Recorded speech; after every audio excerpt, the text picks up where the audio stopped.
Hello guys, good afternoon. You welcome back to my channel. My name is Olivia. If you're just seeing me for the first time, thank you, welcome.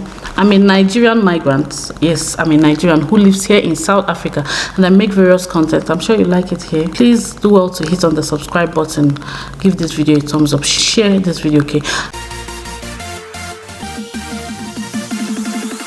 So in today's video, we are going to talk about this issue, and I will say with this issue, this particular issue, it can only happen in Nigeria, not in South Africa.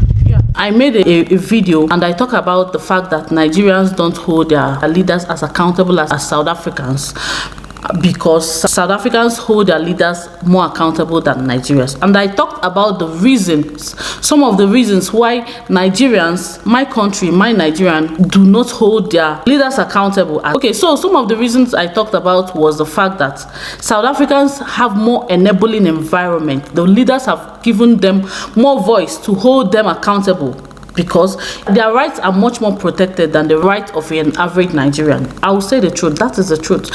Some Nigerians may just come and say, oh no, why are you talking? No, but that is the truth. I'm saying the truth. Okay, now this issue that I'm talking about now, look at the last End SARS protest was in 2020, and this year 2024 there was another protest in Nigeria. They named that one End Bad Governance. Okay, so Nigerians came out to protest. Before I go to what happened, I said that South Africans hold their leaders accountable. Reasons being that they have more enabling environment, right? Okay, their leaders allow them to protest. You can come out to protest in South Africa and nothing will happen to you.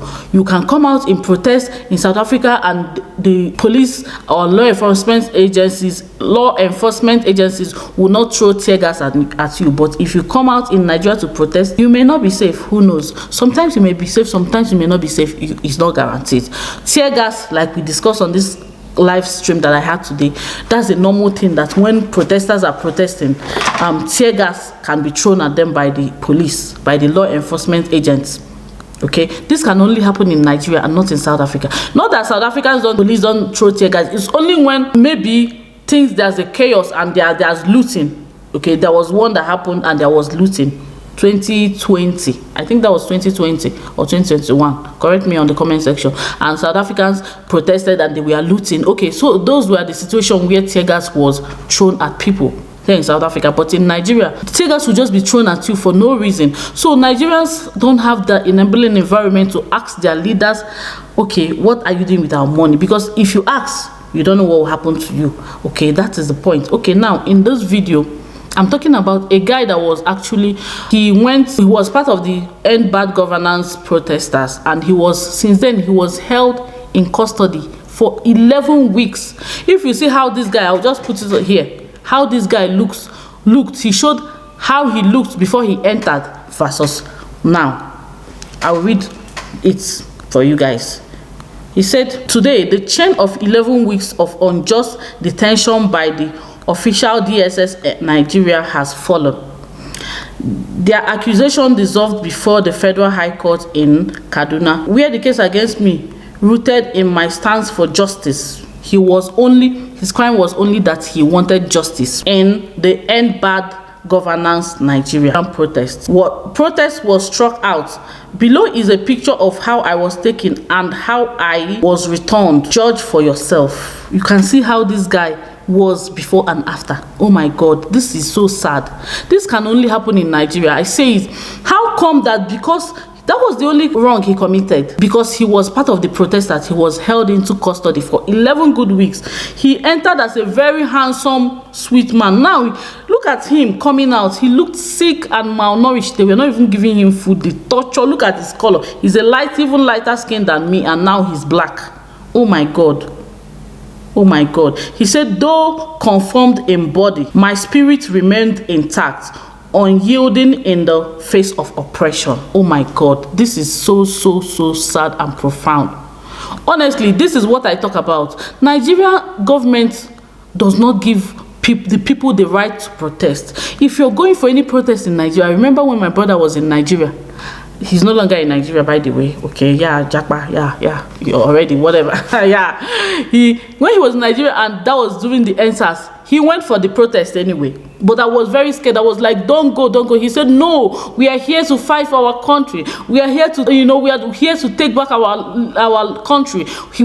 All the youths came out during the NSAS, my brother inclusive, my only one. I have just one brother, and he went. Though I was very scared, I was very worried for him, but he went. Although he went because the NSAS protest happened for like up to 1 month. He went for a long time, but during the day that the incident happened at the Lake Kito Gate, he was not there. Thank God, thank my God. He's our only brother, our only son. So what am I trying to say in essence? That Nigerians go for these things sometimes, but when you look at what may be the ripple effect of you going for this kind of protest, you just go back and jackpot.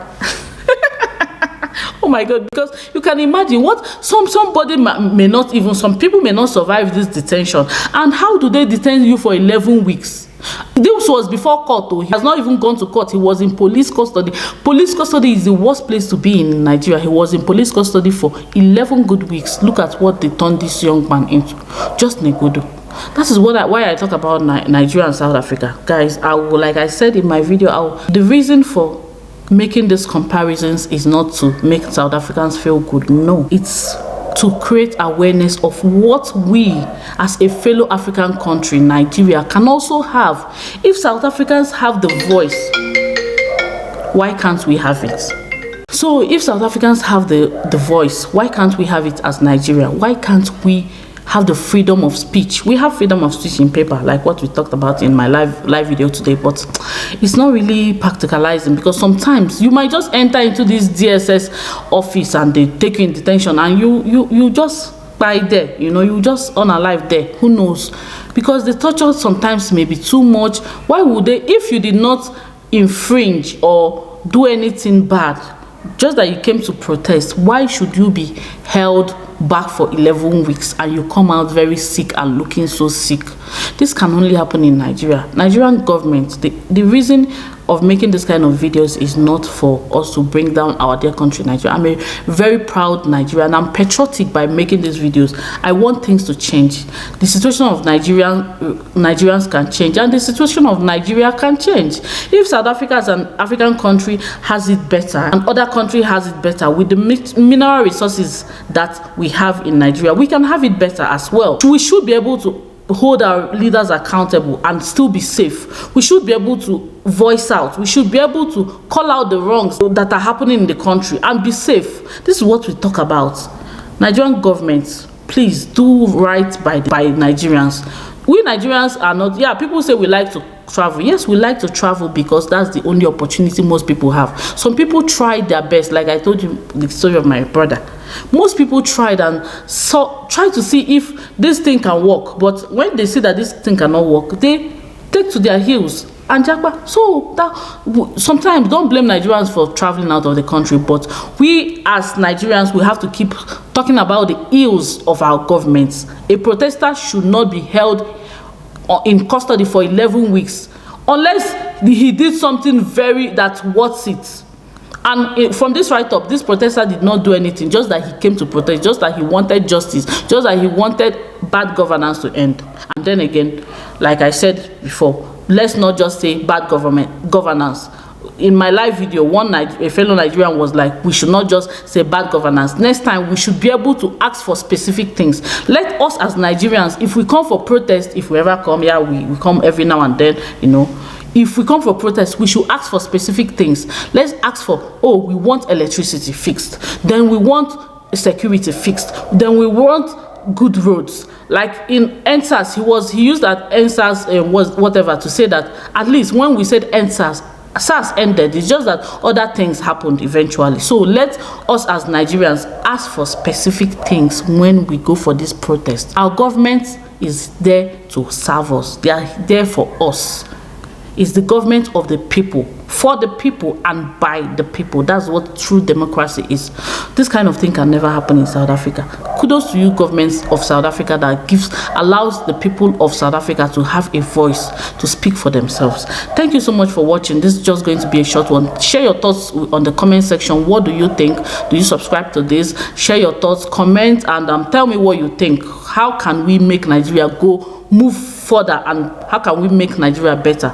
If Nigeria is better, Africa will be better. If all African countries are good in Africa, and the whole of the continent of Africa will be better and move forward. Thank you so much, and subscribe, share, and I'll see you in my next one.